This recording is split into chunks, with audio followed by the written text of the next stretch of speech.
Bab 83. Mereka sangat miskin. Peringkat seniman bela diri. Miley pernah mendengar, katanya itu adalah sebuah daftar Kingsu. Siapa yang mendirikannya, tidak ada yang tahu. Hanya tahu, orang-orang yang bisa berada di dalam daftar adalah orang-orang paling jahat di Kingsu. Dan di seluruh kerajaan Jiang, hanya satu orang yang ada di dalam daftar itu. Ladia An. Miley tidak meremehkan Douglas Feng yang ada di depan matanya, namun dia juga tidak takut. Kecepatan Miley semakin cepat, pedang keindahan spiritual di tangannya bergetar hebat. Di sisi berlawanan Miley, Douglas Feng tersenyum dan ada jejak keseriusan di matanya. Dia juga tidak meremehkan Miley, yang bisa membuat Akademi Changmu membayar harga yang begitu mengerikan untuk membunuhnya, mungkinkah adalah orang biasa. Mereka yang dapat masuk dalam peringkat seniman bela diri, entah itu kekuatan atau kecerdasannya, tidak rendah. Sebaliknya, orang-orang yang bisa masuk dalam daftar ini adalah orang-orang yang telah mengalami pertempuran yang tak terhitung jumlahnya dan tahu betul, meremehkan seorang dalam pertempuran adalah hal yang paling bodoh. Ingin meremehkan musuh, boleh, tetapi hanya setelah musuh mati.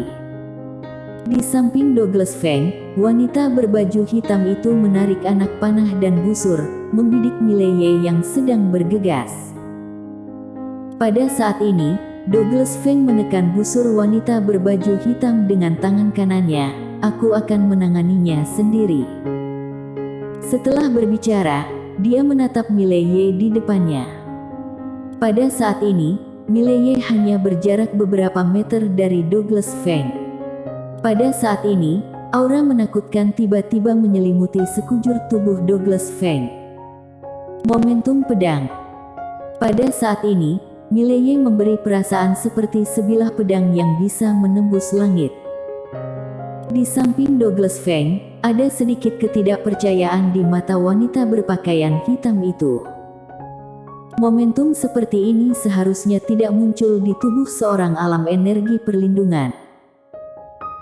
Douglas Feng tampak acuh tak acuh, telapak tangan kanannya tiba-tiba membuka. Saat berikutnya, pusaran putih aneh muncul di sekitar telapak tangannya, dan pada saat ini, tanah di bawah kakinya langsung cekung dan tampak ilusi. Miley mendarat pedangnya. Jurus satu pedang menentukan hidup dan mati. Sebuah pedang menebas, seolah-olah bisa menghancurkan bumi. Momentum pedang itu sangat mendominasi. Pada saat ini, Douglas Feng mengangkat tangan kanannya sedikit, dan dalam sekejap, pusaran putih di tangannya langsung menelan pedang Miley. Boom! Dengan dua orang di tengah, tanah dalam radius beberapa belas meter bergetar hebat, dan kemudian retak.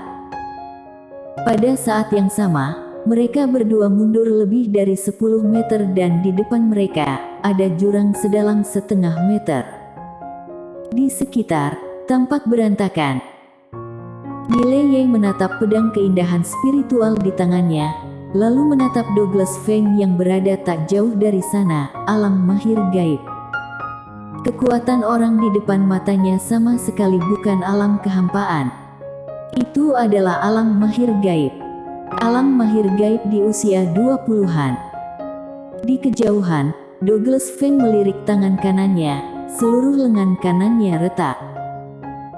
Jika barusan dia masih sedikit menghina dan tidak berusaha sebaik mungkin, dengan pedang barusan itu, jika tidak mati, pasti cacat. Douglas Feng menatap Miley, tidak heran seorang kultivator pedang, alam energi perlindungan memiliki kekuatan tempur yang mengerikan, benar-benar mengejutkan. Miley tidak berbicara, tetapi menyerang Douglas Feng dengan pedangnya lagi. Saat bertarung, dia tidak suka omong kosong. Ini adalah pertarungan hidup dan mati, bukan permainan keluarga. Bicara begitu banyak, ada gunanya? Tak ada gunanya. Menang pertarungan adalah hal yang paling penting. Kecepatan Miley meningkat, semakin lama semakin cepat, pedang keindahan spiritual di tangannya bergetar hebat, dan tubuh pedang memancarkan cahaya pedang yang ganas. Mata Douglas Feng perlahan tertutup, kekuatan tak terlihat di udara muncul di sekelilingnya. Kekuatan Master Alam Mahir Gaib. Pada saat yang sama, tanah di bawah kakinya bergetar hebat, puing-puing yang tak terhitung jumlahnya tiba-tiba mengembun di depannya. Dengan telapak tangan kanannya menghadap ke bawah, dia berkata dengan lembut, "Tercanting." Suara itu jatuh. Boom. Tanah di bawah kaki Douglas Feng bergetar hebat, dan dalam sekejap, seluruh tanah tiba-tiba terangkat, dan tanah yang terangkat menyapu Mileye seperti tornado. Melihat adegan ini, ekspresi Jeffrey dan yang lainnya tiba-tiba berubah. Ini memiliki jejak kekuatan langit dan bumi, yaitu teknik seni bela diri yang Douglas Feng tampilkan, setidaknya adalah tingkat bumi. Master Alam Mahir Gaib melakukan teknik seni bela diri tingkat bumi, itu luar biasa menakutkan. Dan pada saat ini, sebuah suara pedang bergema di lapangan, dan kemudian, seberkas cahaya pedang menebas dari kejauhan. Boom! Dengan suara ledakan yang mengejutkan, kedua sosok itu mundur ke belakang di antara puing-puing dan lumpur. Itu adalah Mileye dan Douglas Feng. Saat mundur ke belakang, Mileye tiba-tiba melepas tangan kanannya, dan pedang keindahan spiritual di tangannya langsung berubah menjadi cahaya pedang dan terbang menjauh. Di seberang Mileye, Douglas Feng menurunkan telapak tangan kanannya, lalu mengangkatnya. Boom! Reruntuhan yang tak terhitung jumlahnya langsung memadat bersama, menghalangi pedang Mileye. Namun, seluruh tubuhnya terdorong mundur beberapa meter oleh getaran tanah. Dan begitu dia berhenti, Mileye muncul di depannya lagi. Douglas Feng menghentakkan kaki kanannya ke tanah, dan seluruh orang meledak terbang. Boom! Keduanya berpisah, masing-masing kembali ke tempat yang sama. Begitu Mileye mendarat, tanah di bawah kakinya retak. Dia menatap Douglas Feng di kejauhan dengan ekspresi tenang. Alam Mahir Gaib. Masih ada perbedaan besar antara alam mahir gaib dan alam kehampaan. Untuk mencapai alam mahir gaib tidak hanya bisa terbang di langit, tetapi juga bisa menguasai sedikit kekuatan ruang hampa. Dan jika mampu menguasai kekuatan ruang hampa, maka itu akan sangat membantu. Dan yang paling jelas adalah menggunakan teknik seni bela diri untuk memaksimalkan kekuatan beberapa teknik seni bela diri tingkat bumi. Karena beberapa teknik seni bela diri membutuhkan dukungan yang kuat dari kekuatan mereka sendiri, terutama teknik seni bela diri tingkat bumi, kekuatan sendiri tidak mencukupi, sama sekali tidak mungkin bisa mengerahkan kekuatan teknik seni bela diri. Dan meskipun menampilkan teknik seni bela diri ini secara paksa, itu juga akan ada efeknya. Dan Douglas Feng di depan matanya, meskipun dia adalah alam mahir gaib, tampak jelas dia baru saja mencapai alam mahir gaib, jadi terhadap penggunaan kekuatan ruang hampa, dia masih belum begitu mahir. Jika pihak lawan benar-benar menguasai kekuatan ruang hampa. Memikirkan hal ini, ekspresi Mileye berangsur-angsur menjadi serius. Dia tidak pernah arogan begitu saja, dia juga tidak akan kehilangan jati dirinya. Dia selalu menganalisis kekuatan dan kelemahan dirinya sendiri dengan lawannya. Menaikkan tingkatan alam. Pada saat ini, Mileye sangat merasakan tingkatan alamnya sendiri sangat kurang. Jika tidak bisa mencapai alam kehampaan dalam waktu cepat, kedepannya saat bertemu dengan lawan alam mahir gaib, kemungkinan dia tidak memiliki kekuatan untuk bertarung. Di seberang Mileye, ekspresi Douglas Feng juga sangat serius, karena kekuatan tempur Mileye jauh melebihi dugaannya. Sejak awal pertarungan, dia tidak menahan diri sama sekali. Bahkan teknik seni bela diri alam bumi sudah dia gunakan di ronde pertama. Namun, dia masih tidak bisa menahannya. Dan Mileye hanyalah alam energi perlindungan. Jika Mileye mencapai alam kehampaan, atau alam energi perlindungan. Memikirkan hal ini, tangan Douglas Feng yang terkepal perlahan mengendur.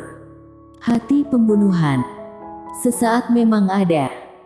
Tapi itu dengan cepat berlalu, karena dia tidak memiliki kebencian yang mendalam dengan Mileye.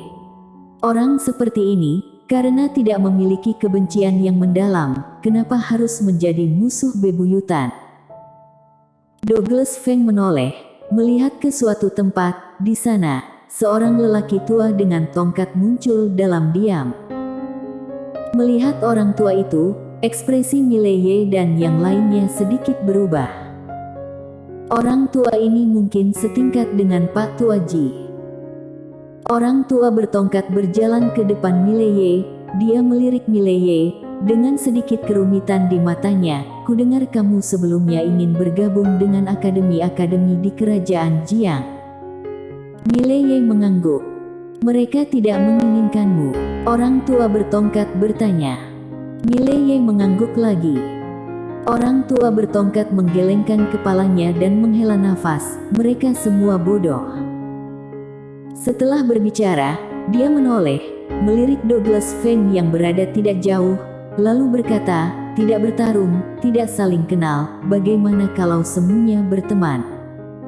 Mileye terdiam. Orang tua bertongkat tersenyum sedikit, aku tahu, murid kecil itu menyakiti temanmu. Saat mengatakan itu, dia tiba-tiba menekuk jarinya. 2 botol giok putih muncul di depan Bennett Mo dan Agnes Chi. Pada saat yang sama, sebilah pisau terbang emas muncul di depan Bennett Mo dan di depan Agnes Chi, lalu sebilah pisau panjang dengan nyala api muncul. 2 bilah senjata spiritual kualitas super. Baik Bennett Mo dan Agnes Chi tercengang. Orang tua bertongkat sedikit tersenyum, sangat ramah. Di dalam botol, ada pil Inchiset Wong berkualitas bagus. Harga pasaran harusnya ada 300.000 koin emas. Setiap botol ada total 5 butir. Adapun pisau terbang emas, itu adalah senjata spiritual kualitas super. Aku dulu mendapatkannya secara tidak sengaja, dan pedang panjang itu, bernama Api Merah, yang juga merupakan senjata spiritual kualitas super.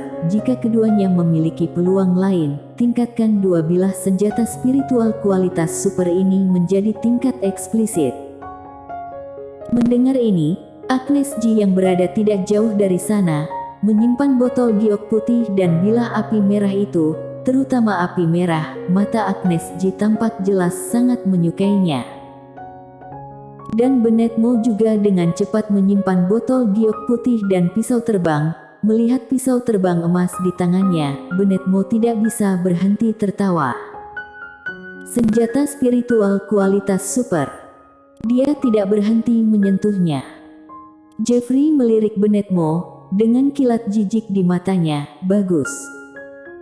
Di kejauhan, Mileye menatap orang tua bertongkat. Kenapa? Orang tua bertongkat berkata sambil tersenyum, kami hanya ingin berteman dengan beberapa orang. Mileye terdiam. Orang tua bertongkat masih tersenyum, jika teman kecil merasa tidak boleh, tidak masalah. Jika ada kesempatan di masa depan, kamu dan murid kecil itu bisa berkenalan. Mileye menggelengkan kepalanya, bukan, hanya saja. Bicara sampai di sini, dia melirik Bennett Mo dan Agnes Ji yang berada tidak jauh, dan berkata, mereka semua mendapatkan barang, tapi aku tidak ada. Ekspresi orang tua bertongkat sedikit membeku, dan segera, dia tertawa, kemudian menekuk jarinya, sebuah pedang mengambang di depan Mileye. Pedang spiritual kualitas super. Mileye dengan cepat menyimpan pedangnya dan hendak berbicara. Saat ini, Jeffrey yang berada tidak jauh darinya tiba-tiba berkata, bagaimana denganku? Mileye. Bennett Mo melirik Jeffrey dengan seringai di sudut mulutnya, bagus. Orang tua bertongkat melirik Jeffrey, dia ragu-ragu sejenak, kemudian berkata, teman kecil ini melatih tubuh fisik, aku tidak memiliki apapun yang cocok untukmu. Begini saja, aku akan memberimu sebotol tambahan pil obat. Saat berbicara, dia menjentikkan jarinya, sebuah botol giok putih muncul di depan Jeffrey. Jeffrey tidak menolak, menyimpan botol giok putih yang bernilai banyak uang. Orang tua bertongkat melirik Mileye, dia tersenyum dan berkata, kami bertiga pamit dulu. Jika punya waktu, kalian datanglah ke negara Chu sebagai tamu. Setelah berbicara, dia melirik ke suatu tempat di sebelah kanan, lalu berbalik dan menghilang ke kejauhan bersama Douglas Feng dan wanita berpakaian hitam. Mileye buru-buru berkata, kedepannya seringlah datang kemari. Di suatu tempat di udara, tubuh orang tua bertongkat sedikit gemetar.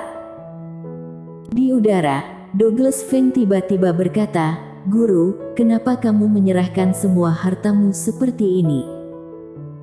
Orang tua bertongkat berkata dengan suara rendah, kalian meremehkan Mileye, bukankah ini berarti aku meremehkan orang tua itu?